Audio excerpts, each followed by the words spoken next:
नमस्कार। आप सभी का बहुत बहुत स्वागत है। आज का हमारा विषय है बहुत ही इंटरेस्टिंग, अद्भुत, अनोखा। आज हम कुछ रेखाओं का अध्ययन करने जा रहे हैं जिनके बारे में हम पामिस्ट जो लोग हैं उनको काफ़ी भ्रम रहता है। उसी भ्रम को दूर करने की कोशिश करते हैं, थोड़ी क्लैरिटी आ जाए। आइए जिक्र करते हैं उन रेखाओं का। इन रेखाओं में पहली रेखा जो मुझे बहुत ही पसंद है वो है ये, इसको कहते हैं बिजनेस लाइन। ये हमारा मरकरी माउंट वेल डेवलप्ड, ये हमारा सन माउंट वेल डेवलप्ड। जब कोई रेखा मरकरी से उठे और सन माउंट तक जाए और दोनों का मिलान कर दे, कनेक्शन बना दे, तो मतलब हुआ बुध से व्यवसाय और सन से सफलता, नाम, यश। यदि ऐसी रेखा हमारे हाथे बनती है, इसे कहते हैं बिजनेस लाइन।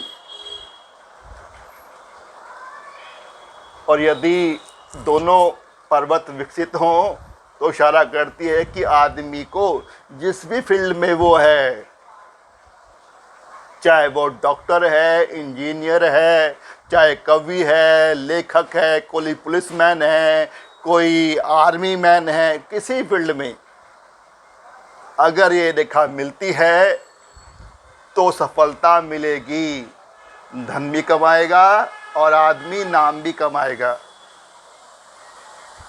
अक्सर तो हम लोग एक रेखा निकलती है जीवन रेखा से और बुध पर्वत तक पहुंचती है, इसको मानते हैं बिजनेस लाइन। लेकिन अक्सर इसको डिटरमाइन करने में हमसे गलती होती है। कैसे कि हैप्टिका है या सुमन रेखा है या स्वास्थ्य रेखा है या ये व्यापार रेखा है, इसको डिटरमाइन करने में बड़ी दिक्कत होती है। लेकिन ये जो रेखा है इसको डिटरमाइन करने में दिक्कत नहीं होगी। मान लीजिए यहाँ पर एक सन लाइन भी है, सन माउंट अच्छा वेल डेवलप्ड, वहाँ पर सन लाइन भी है। तो इस बिजनेस लाइन ने बुध से संपर्क करा दिया और बुध भी कैसा है, वेल डेवलप्ड। तो आदमी को अपने काम में सफलता ही मिलेगी, यश भी मिलेगा, मान सम्मान मिलेगा, साथ में पैसा भी मिलेगा, चाहे वो किसी फील्ड में है। ऐसे ही यदि ये हमारी व्यापार रेखा है और इसका संबंध बनता है इस सूर्य रेखा से, तो यह दिखाता है कि आदमी को सफलता ही मिलेगी, यश ही मिलेगा, मान ही मिलेगा और यहाँ इस रेखा से, बुध रेखा से पैसा भी कमाएगा। लेकिन इसको डिटरमाइन करने में बड़ी दिक्कत होती है, इसलिए इस रेखा पर गौर करना। अगर रेखा सुस्पष्ट है, क्लियर, कोई फॉल्ट नहीं है, तो यह शुभ परिणाम देगी। आदमी को पैसा ही मिलेगा और यश भी मिलेगा। यदि ये रेखा कटी फटी है, कोई दोष है, थोड़ी फेडेड है या कोई अशुभ चिन्ह उभरे हैं, तो यह अपना पूरा परिणाम नहीं दे देगी, थोड़ी कमी रह जाएगी। चलो अगली रेखा के बारे में बात करते हैं। एक रेखा उभरती है, ये हमारा अपोलो फिंगर। इसके नीचे आइए बेस पर और बेस में राइट साइड आइए, यहाँ सन माउंट पर राइट साइड से एक रेखा निकलती है, छोटी सी, स्पष्ट। लोग कहते हैं विद्या की रेखा, मैं बोलता हूँ द लाइन ऑफ नॉलेज, ज्ञान की रेखा। अक्सर इसको गलत रूप में ले लिया जाता है। लोग सोचते हैं कि आदमी बहुत पढ़ा लिखा है, इंटेलिजेंट है, लेकिन पढ़ा लिखा, वेल एजुकेटेड होने में और इंटेलेक्चुअल, विद्वान होने में बड़ा अंतर है। वेल एजुकेटेड का मतलब है कि आदमी किसी अच्छी यूनिवर्सिटी से पढ़ाई की होगी, बड़ी बड़ी डिग्रियां होंगी, डिप्लोमा होंगे, सर्टिफिकेट्स होंगे, लेकिन ये यहाँ पर शो नहीं होता। यहाँ शो करती है लाइन कि आदमी के पास ज्ञान है, वो ज्ञान का भंडार है, वह इस ज्ञान के भंडार को बांट भी सकता है। लोग उसके पास राय लेने आएंगे, वह लोगों को परामर्श देगा और उसका परामर्श बड़ा ही बेनिफिशियल, बड़ा ही शुभ होगा। काम में आदमियों को सफलता मिलेगी, यह इसका इशारा करती है।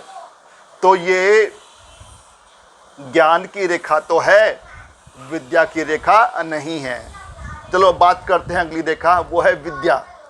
और विद्या रेखा का यहाँ मैं नाम दूंगा द लाइन ऑफ इंटेलिजेंस। देखिए, ये हमारा मणिबंध और ये मान लीजिए हमारी भाग्य रेखा। और भाग्य रेखा और मणिबंध के बीच जो एरिया है उसको बोलते हैं करभ क्षेत्र। अगर इस करभ क्षेत्र मतलब ब्रेसलेट से एक रेखा उभरे और चंद्र पर्वत को से गुजरते हुए भाग्य रेखा तक पहुंच जाए और भाग्य रेखा में मिल जाए, मर्ज हो जाए, एमर्ज हो जाए, इसका मतलब है कि आदमी बहुत इंटेलिजेंट है। अब कौन से रूप में इंटेलिजेंट? इंटेलेक्चुअल है, विद्वान है, वह पढ़ाई में बहुत अच्छा होगा, उसके पास बड़ी बड़ी डिग्रियां हो सकती हैं, मतलब उसके पास अध्ययन करने का सुनहरा अवसर होगा, उसके पास क्षमता होगी, योग्यता होगी, ज्ञान, विद्या वाला ज्ञान अर्जित करने की। बड़ी बड़ी यूनिवर्सिटीज, बड़े बड़े कॉलेज, बड़े बड़े स्कूल्स और वहाँ से शिक्षा प्राप्त करना, यहाँ से इशारा मिलता है। जितनी स्पष्ट रेखा उतने ही हमारे अवसर अच्छे। अगर यह है दूषित है तो इशारा करती है कि आदमी को शिक्षा प्राप्त करने में बड़ी दिक्कतों का सामना करना पड़ेगा। अगर दूषित है, अगर साफ है तो आदमी को भरपूर मौका मिलेगा, सुअवसर मिलेगा वेल एजुकेटेड बनने का। आइए अगली रेखा के बारे में बात करते हैं। देखिए, ये हमारी सैटर्न फिगर, इसके नीचे आइए, ये शनि पर्वत, इस सैटर्न फिगर के मूल से एक रेखा निकले नीचे कहीं बीचों बीच, एक छोटी सी पतली सी स्पष्ट रेखा हो, इसका रेखा को बोला जाता है द लाइन ऑफ क्रुएलिटी, अधर्म की रेखा। अधर्म क्या? कि जब आदमी दूसरों की भावनाओं से खेले, उनको चोट पहुंचाए, हानि पहुंचाए, भावनाओं की कद्र ना करे, दिल दुखाए औरों का, तो ये हुआ अधार्मिकता। मतलब अत्याचारी हो, व्यभिचारी हो, मद्यपान करने वाला हो, नशेबाज हो, मांसाहार करता हो, मारपीट करता हो, हिंसक हो, मतलब टोटल वो आदमी अधार्मिक बन जाता है। जब ये रेखा उभरती है शनि पर्वत पर, शनि की उंगली के मूल में नीचे की तरफ स्पष्ट हो, तो वो होगा अधार्मिक। यदि ये रेखा दूषित है, यही रेखा है, अगर दूषित हो जाए, उसका प्रभाव कम हो जाए तो बहुत अच्छा होता है। अच्छा हो कि हम सौभाग्यशाली हों, और यह रेखा दूषित हो जाए, मतलब थोड़ी फेड हो गई, अस्पष्ट हो गई, या हल्की सी उभरी है, कम दिखाई दे रही है, स्पष्ट नहीं है कुछ कुल मिलाकर, तो आदमी पापाचारी होगा, लेकिन पापाचार में बहुत लिप्त नहीं होगा, मतलब बच जाएगा उन अधार्मिक कार्यों से। आगे चलते हैं। एक रेखा बनते देखिए, ये हमारा है जुपिटर फिंगर। इस जुपिटर फिंगर के ये टॉप फैलेंज, यहाँ पर एक रेखा उभरी इस तरह से सीधी, इस रेखा को मैं बोलूँगा the line of partiality. Partiality मतलब कि जिस जातक के हाथ में इंडेक्स फिंगर के टॉप फैलेंज पर यह सीधी खड़ी रेखा होती है, यह संकेत करती है कि जातक का अपनी किसी एक संतान के प्रति विशेष लगाव होगा, विशेष मोह होगा, बड़ी आसक्ति होगी, और वह उसके सपनों को पूरा करने के लिए बड़ा लालायित होगा, बड़ा प्रयास करेगा। हो सकता है कि वह दूसरे बच्चों की अवहेलना कर दे, लेकिन ऐसा होना नहीं चाहिए। लेकिन यदि ये रेखा बढ़ती है तो इशारा करती है कि आदमी अपने सपनों को पूरा करने के लिए अपने की संतान का सहारा लेगा और उसके द्वारा अपने सपने पूरा करेगा या उसके सपनों को पूरा करेगा, उसके लिए विशेष प्रयत्न करेगा, बड़ी आसक्ति होगी उस संतान के प्रति।